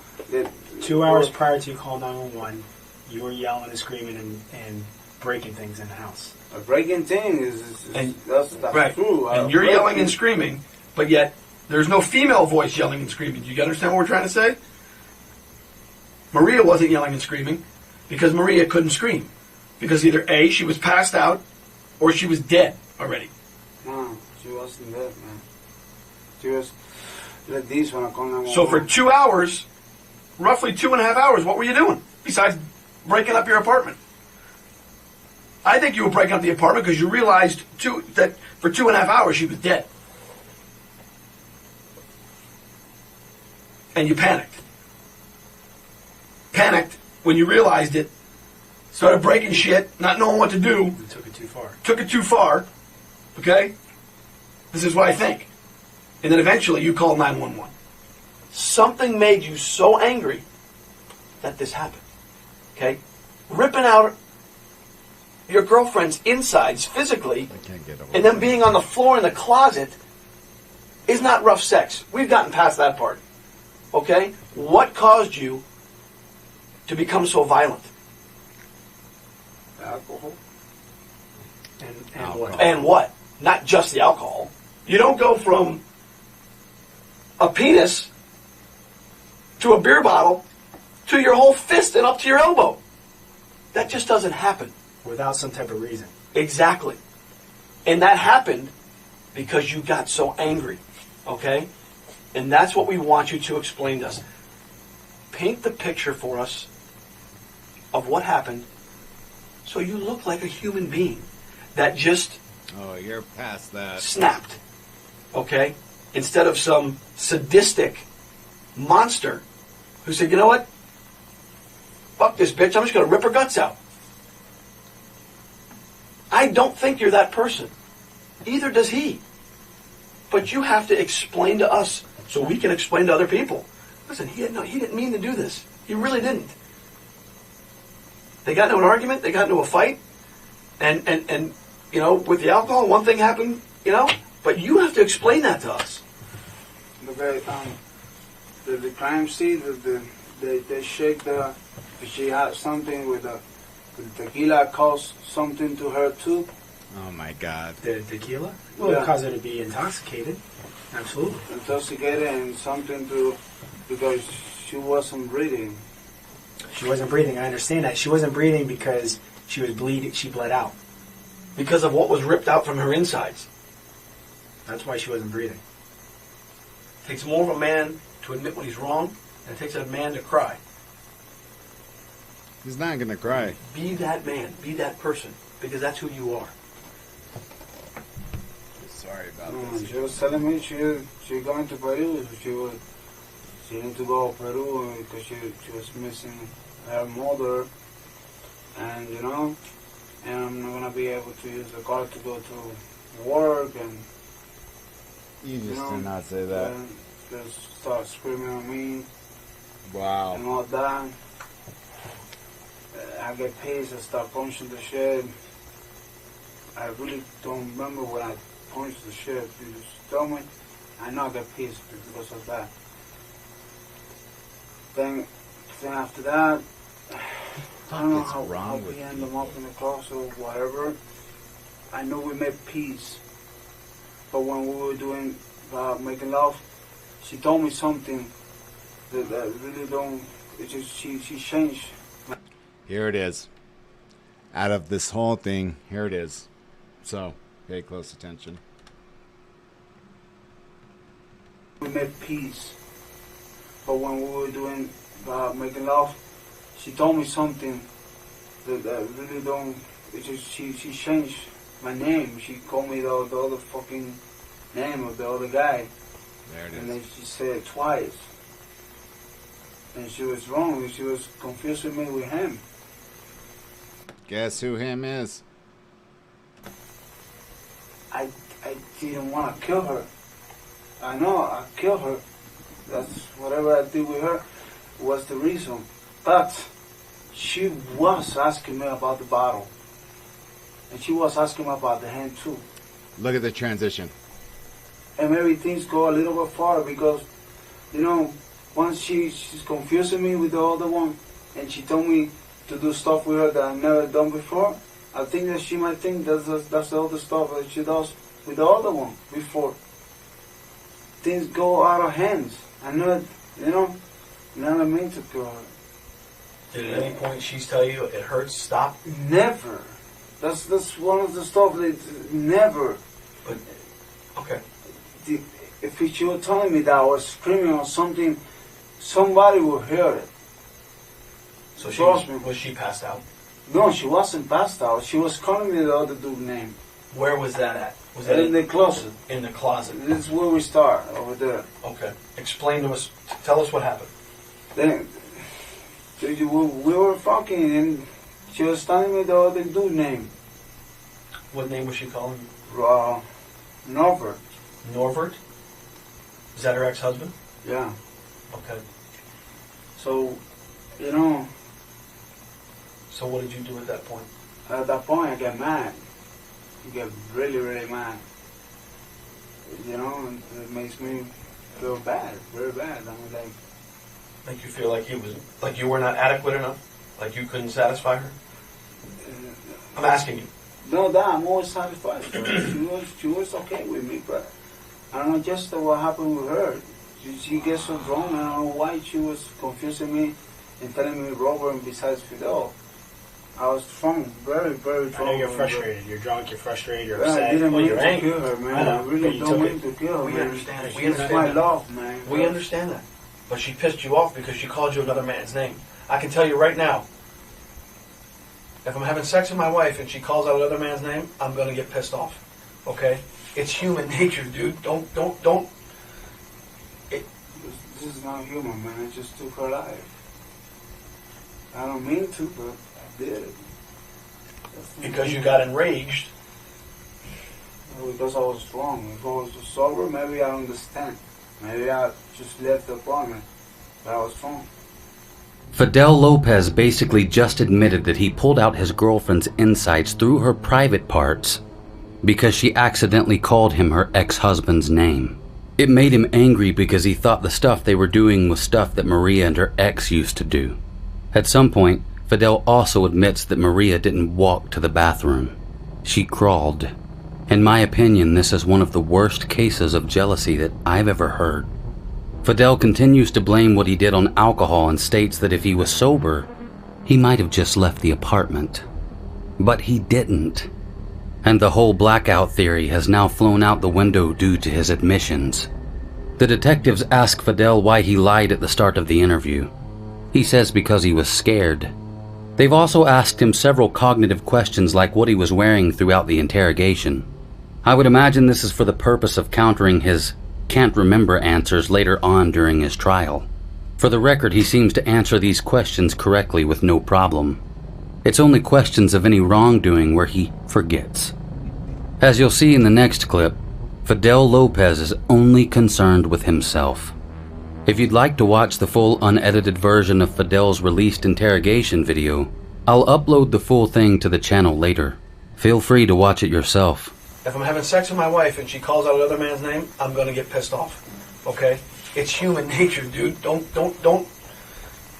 This is not human, man. I just took her life. I don't mean to, but I did it. Because you got enraged. Because I was... Shit. I'm sorry. Fuck. He asked him to do because he probably felt bad because of the argument and all the... I don't know what was the argument. I know... It takes more of a man to admit when he's wrong than it takes a man to cry. Because I was wrong. If I was sober, maybe I understand. Maybe I just left the apartment. But I was wrong. I guess I'm going to jail right now. Are you sorry for what you did? Huh? Are you sorry for what you did? Am I sorry? Yeah. Of course, man. What do you think? Why were you not telling us the truth at the beginning? I was scared, man. I'm never gonna see her again. I'm never gonna see my kids. You just fucking took away. Something that bothers me right now. Right, she didn't have any children, but you fucking took away a daughter from her mother. But, like, how many times do you think it's gonna be this? That's all he's concerned about. No, to who? What did you say? You want to ask her something? No, to you. Oh. Like, I know I'm going to jail. I have 2 kids and, you know, and everything. How many years do you think this is going to cost me? I don't know. I can't tell you that. I have no idea. Fidel admitted to becoming a monster when Maria Nemeth called out her ex-husband's name during intercourse. According to Fidel's arrest affidavit, he became enraged when Maria called out her ex's name during sex in the closet. It was at this time he left the closet and began to destroy the apartment. When he returned to the closet, Maria was so drunk that she was unable to resist Fidel, and that's when he began to insert things inside her, including the beer bottle, both his fists, and yes, the hair straighteners. He also put some of these things in her anal cavity as well. The affidavit also states that Fidel admitted to pulling and ripping bloody tissue out of Maria through both of the aforementioned places he'd previously been inserting foreign objects into. He said Maria never regained consciousness the whole time. It was then that he washed his hands and went outside to smoke a cigarette. Upon returning inside, Fidel went to the closet and tried to cover up his girlfriend's insides before going back to the bathroom to find that Maria was no longer breathing. That's when he called 911. Some of the reports I've read state that the hair straighteners were actually on at the time of insertion, but I haven't been able to find a medical examiner's report to validate this claim. I have applied for it, and everything else publicly available on this case, so at some point I do plan to make an update video. But for now, that's pretty much all the details available, and they are absolutely depressing. In 2000... I don't know how deep a lot of you guys go, but I did this when I was I've always had a fascination with UFOs and some of the what would you call it, top secret experiments that were held from the 40s, 50s, 60s, and I'm sure many of you are aware, but there's what's called the Freedom of Information Act that was passed by the Bush administration, Bush Jr. It takes a while. So whenever you file Freedom of Information Act, a lot of it you get back is redacted. But the same goes for, a lot of these cases like this. If you were interested on doing, let's say a book or a documentary on, Edwin Gacy, Jeffrey Dahmer, Rendlesham Forest incident, which was a UFO incident that happened on a U.S. Air Force base in England or in Rendlesham Forest, any of the above, you could file Freedom of Information Act, and or even like the lights over Phoenix. You can file a Freedom Information Act, and you will receive, all the documents that they have, but 9 times out of 10, they're heavily redacted. So just for those of you who were, probably a little intrigued by that, you'll be surprised on what, whenever they release something, mind you, there are some files that are unavailable, but for the files that are available, you could request quite a bit of documents. So just to let you guys know. 2017, Fidel Lopez was convicted of the murder of 31-year-old Maria Nemeth. He was sentenced to life in prison without the possibility of parole. He accepted a plea deal to avoid the death penalty. Before he was sentenced, Lopez stated via a translator that he was happy to fulfill his conviction and agrees that what he did must be paid for. He went on to ask Maria's family for forgiveness. I didn't see any tears or emotions in the face of this monster, not even during the clips I could find on his trial. Fidel Lopez didn't even seem embarrassed. Maria's father stated, "If I had to summarize the life of Maria, it would be very difficult to express it in a few lines.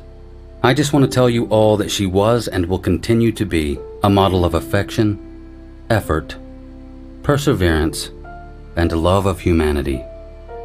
What a mortifying story. It has been hard to describe this case in words.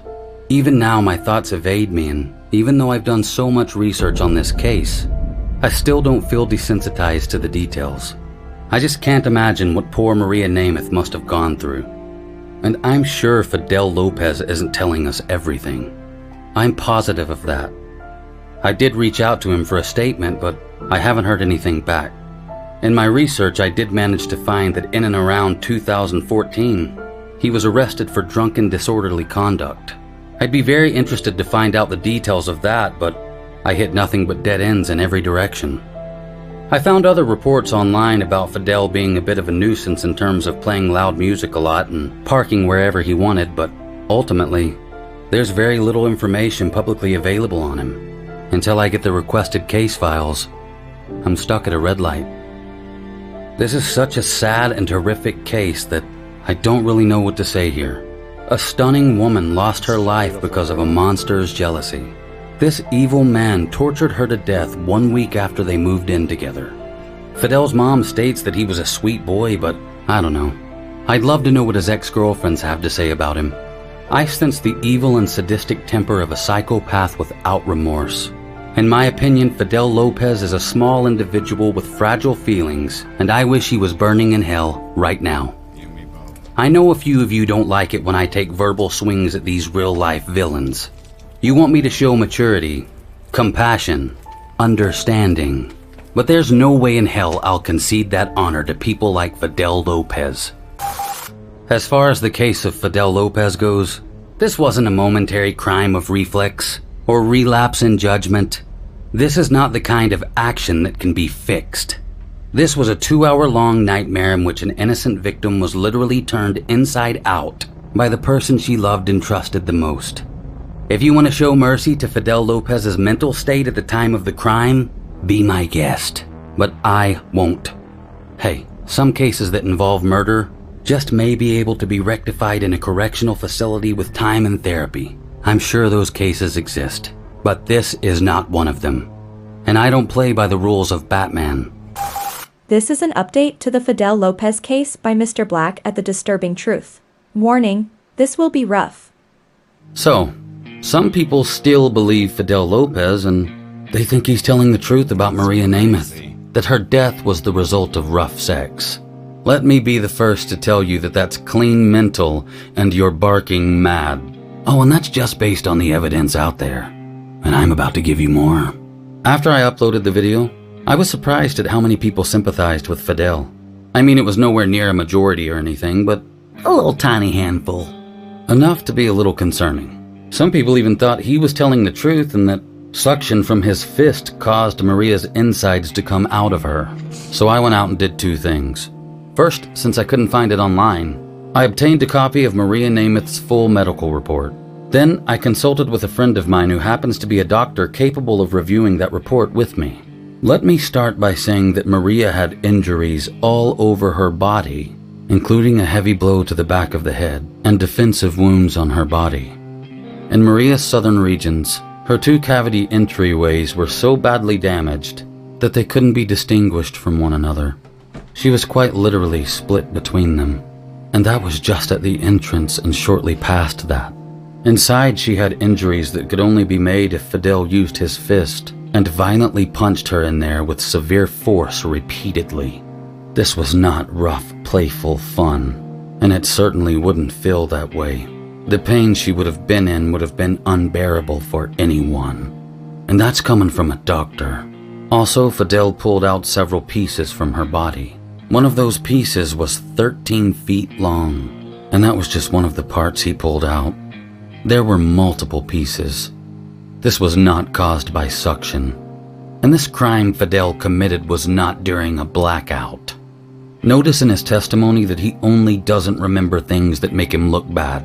Oh, he remembers everything else, including things that might make him look innocent in his situation, but he magically blanks out at the places that make him look even remotely violent.